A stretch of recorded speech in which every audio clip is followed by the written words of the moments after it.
इद्दत का केस था, लेकिन वहाँ पे जो बुशा बीबी के साबका शोहर हैं खबर मानिका, उन पर पीटीआई के वकला ने हमला किया। ये क्या मामला हुआ? धांधली शिकायत पर बहुत बड़ी गेम आ गई है सामने। नवाज शरीफ साहब की गेम में वापसी हुई है जी। मोहसिन नकवी के जो चहीते अफसरान हैं वो फिर से इकट्ठे होना शुरू हो गए हैं। बिस्मिल्लाहिर्रहमानिर्रहीम। मेरा नाम फ़ारूक वड़ाइच है और आप मेरा फेसबुक और यूट्यूब चैनल देख रहे हैं। आज के व्लॉग में सबसे पहले बात करते हैं कि इद्दत का केस था, लेकिन वहाँ पे जो बुशा बीबी के साबका शोहर हैं खबर मानिका, उन पर पीटीआई के वकला ने हमला किया। ये क्या मामला हुआ? धांधली शिकायत पर बहुत बड़ी गेम आ गई है सामने, और ये जिसने भी सोचा कमाल सोचा और फिर कर दिखाया। नवाज शरीफ साहब की गेम में वापसी हुई है जी, और मोहसिन नकवी के जो चहीते अफसरान हैं वो फिर से इकट्ठे होना शुरू हो गए हैं। इसको किस तरह से देख रहे हैं लोग, ये आपके सामने रखते हैं सारी बातें। सबसे पहले तो ये कि इद्दत में निकाह जो केस था आज उसका फ़ैसला सुनाया जाना था, और लेकिन जो फ़ैसला इससे पहले जो समाअत का आगाज़ हुआ तो वहाँ पे तो खबर मानिका के जो वकील हैं वो गैर हाजिर नज़र आए। वहाँ पर पूछा गया जज साहब की जानिब से, अदालत की जानिब से, तो बताया ये गया कि जी थोड़ा सा वक्त दे दें। फिर दोबारा कहा गया, फिर जज साहब के ऊपर अदम एतमाद एक मरतबा फिर से किया गया।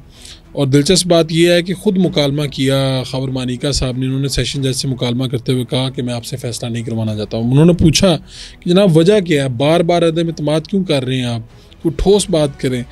तो फिर ये है कि एक शोर मचा, और उसके बाद जो जज हैं वो फ़ैसला सुनाए बगैर उठकर चैम्बर से चले गए। अच्छा, बात यहाँ तक महदूद नहीं रही, बात फिर इससे आगे भी बढ़ी है, और बात इस तरह से आगे बढ़ी है।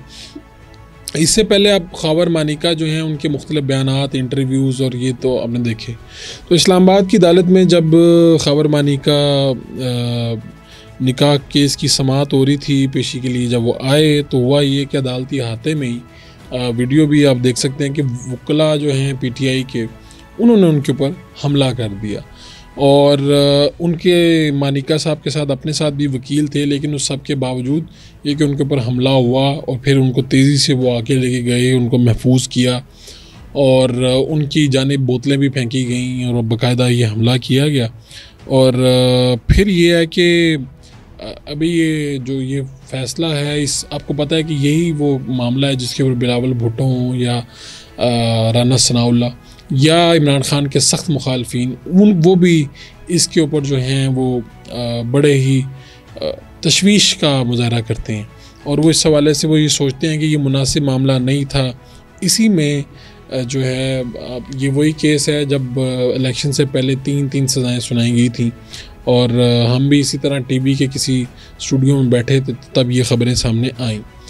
तो उससे भी बड़ी मामला इस्लामाबाद में ये हुआ है कि धांधली की जो शिकायत थी, जितने भी तकरीबन पंजाब में कौमी सूबाई के ऊपर 180 से ज़ायद शिकायत हैं जो आई हुई हैं, उस पे वो जो शिकायत हैं कि इलेक्शन में जी धांधली हुई है नहीं हुई, तो उम्मीदवार जो हैं वो ट्रिब्यूनल में जाते हैं, इलेक्शन ट्रिब्यूनल बनते हैं वो।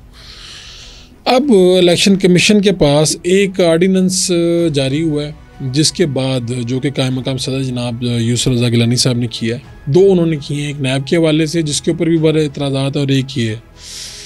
इसमें क्या किया है कि जी जो इलेक्शन कमीशन है वो अपनी मर्ज़ी के मुताबिक रिटायर्ड जजेस को तैनात कर सकता है वो ट्रिब्यूनल में, और जो अभी से जिनके पास जो केस लगे हैं वो हाजिर सर्विस जो जज हैं, उनसे भी वो चेंज करके किसी को भी रेफ़र कर सकता है।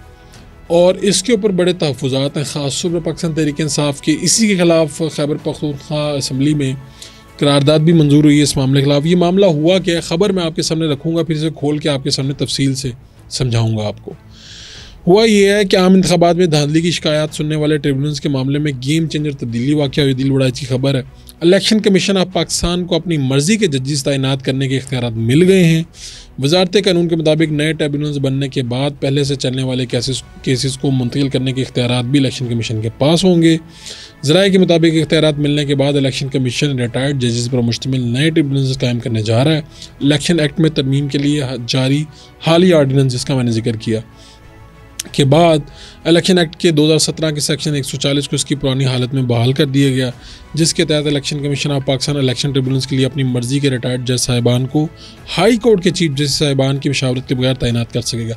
इससे पहले ये था कि आपको हाई कोर्ट के जो चीफ जस्टिस साहिबान हैं उनके साथ मशावरत करना पड़ती थी और इसके ऊपर एक डेडलॉक भी था। अच्छा, अगस्त 2023 से कबल सेक्शन 140 में इलेक्शन कमीशन के पास इख्तियार था कि वाज़िह सर्विस के अलावा रिटायर्ड जज का तकर्रुर कर सके, लेकिन इसमें फिर मुशावरत आपको करनी पड़ती थी। मगर पार्लिमान ने कमीशन के इस इख्तियार को तब्दील कर दिया था। इलेक्शन कमीशन ऑफ पाकिस्तान और लाहौर हाई कोर्ट के दरमियान ट्रिब्यूनल्स के क़याम के मामले पर डेडलॉक पैदा हो चुका है। इलेक्शन कमीशन का मौक़िफ़ है किसी भी हाई कोर्ट के चीफ जस्टिस साहिबान की जानिब से इलेक्शन कमीशन को पैनल भिजवाया जाता है, उनमें से कमीशन अपनी मर्ज़ी से जज साहिबान के नामों का इंतखाब करता है। अब कानून तब्दील होने के बाद इलेक्शन कमीशन को ना तो हाई कोर्ट से पैनल मंगवाने की ज़रूरत होगी, ना मुतल्लिका चीफ जस्टिस से मशावरत की जाएगी। इलेक्शन कमीशन के मुताबिक 180 से ज़ायद जो पटिशन दर्ज हैं कौमी और सूबाई पे, और ख़ास तौर पे ये मामला कहाँ से शुरू हुआ है वो भी आपके सामने रखता हूँ। 3 इस्लामाबाद के हल्के हैं जिनके ऊपर डॉन अखबार ने जो रिपोर्ट शाया की है वो भी पढ़ने से ताल्लुक़ रखती है, और इनसे बड़े 3 जो ये हल्के हैं वहाँ पर उस हवाले से इस्लामाबाद के इन 3 हलकों पे 46, 47, 48 इनसे मुतालिक जब समात है वो इस्लामाबाद हाई कोर्ट के जस्टिस तारिक महमूद के यहाँ हो रही है, और इनका पूरा रिकॉर्ड बमा बयान हल्फी तलब किया जा चुका है।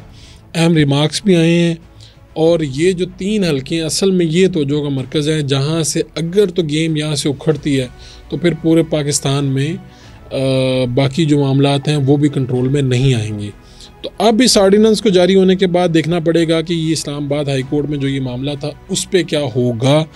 लेकिन ये है कि ये भी एक बड़ी गेम हो गई है, बड़ी गेम डाल दी गई है, जिसके बाद अब ये है कि बहुत सी चीज़ें इलेक्शन कमीशन के ऊपर जो इतराज़ात हैं इलेक्शन कमीशन खुद ही से इसको मैनेज कर लेगा चीज़ों को। नवाज़ शरीफ साहब ने तकरीर सब ने सुनी है। नवाज़ शरीफ साहब ने बजट इजलास भी आज बुलाया और वो मुतहरिक हो चुके हैं। नवाज़ शरीफ साहब के ज़हन में क्या चल रहा है, बहुत से लोग कह रहे हैं कि वो मज़ार कायद पर जाएंगे, वहाँ पर मज़ीद ऐलानात करेंगे, और गेम में वो वापस आ चुके हैं, मुतहरिक हो चुके हैं। अपने आप को वो मनवाना चाहते हैं, वो बताना चाहते हैं कि मैं ही नवाज़ शरीफ हूँ, मेरे गिर्द हुकूमत घूमती है। और जो ये सूरत हाल थी कि जनाब बताया जाता था कि नवाज़ शरीफ की गेम ख़त्म, तो मैं वापस आ चुका हूँ। कल की अगर आप उनकी तकरीर भी सुने तो आपको अंदाज़ा होता है कि मामलात किस तरफ बढ़ने जा रहे हैं। उससे पहले जब वज़ीर-ए-आज़म उनके भाई वज़ीर-ए-आज़म ख़िताब करते हैं तो अपने ख़िताब में ही वो कुछ चीज़ों की बुनियाद रख देते हैं, और लोग एक्सपेक्ट कर रहे थे शायद नवाज़ शरीफ साहब मौजूदा जो हालात उस पर फट पड़ेंगे। पीपल्स पार्टी के कामरानमा से मेरी मुलाकात हुई तो उन्होंने कहा कि हम तो सोच रहे थे कि जो आजकल वो बेबस हुए हैं नवाज़ शरीफ साहब उसके ऊपर भी वो बात करेंगे, लेकिन ऐसी कोई बात नहीं हुई। और नून लीग की तरफ से जो कुछ लोगों की सांसें ऊपर नीचे हो रही थी वो भी बचत होगी कि नवाज़ शरीफ साहब ने कोई जारहाना रवैया नहीं रखा। साकिब निसार और पुरानी इस्टेब्लिशमेंट को जो मर्ज़ी कहते रहें, कुछ नहीं इससे फ़र्क पड़ता, ये लोगों का कहना। एक दरमियान में बात है फ़लस्तीन के ऊपर, थंबनेल वगैरह पे हम जब लिखते हैं और आगे चलते हैं तो हमारे लिए मसाइल हो जाते हैं, लेकिन फिर भी ये है कि ट्रंप साहब जो हैं इस टाइम मुसलमानों के लिए भी बड़े मकबूल हुए हुए हैं, पाकिस्तानियों में बड़े मकबूल हैं। उन्होंने ये कहा कि इक़्तिदार में आया तो फ़लस्तीन के हामी मुज़ाहिरीन को कुचल दूँगा, और उन्होंने बड़ी तारीफ़ की है। आपको पता है कोलंबिया यूनिवर्सिटी में कैंप्स लगे थे फ़लस्तीन के लिए, उनको फिर बड़ी बेदर्दी से न्यूयॉर्क पुलिस ने सफाया किया उसका। तो ट्रंप साहब ने बड़ा अप्रिशिएट किया है। उन्होंने ये कहा है कि जब वो आएंगे तो उन्होंने कोई वफ़द था उससे मुलाकात की, और उन्होंने कहा कि जनाब अगर हम आएंगे तो इनकी तहरीक को 20, 25, 30 साल पीछे धकेल देंगे। यहूदी डोनर से गुफ्तगू में ट्रंप ने यह कहा कि मेरी इंतज़ामिया मुज़ाहिरों में हिस्से लेने वाले किसी भी गैर मुल्की तालिब इल्म को मुल्क बदर यानी यहाँ से निकाल भी देंगे हम, और जो ये खैमे लगे हैं, जो कैंप्स लगे हैं, इनको भी हम ठीक कर देंगे।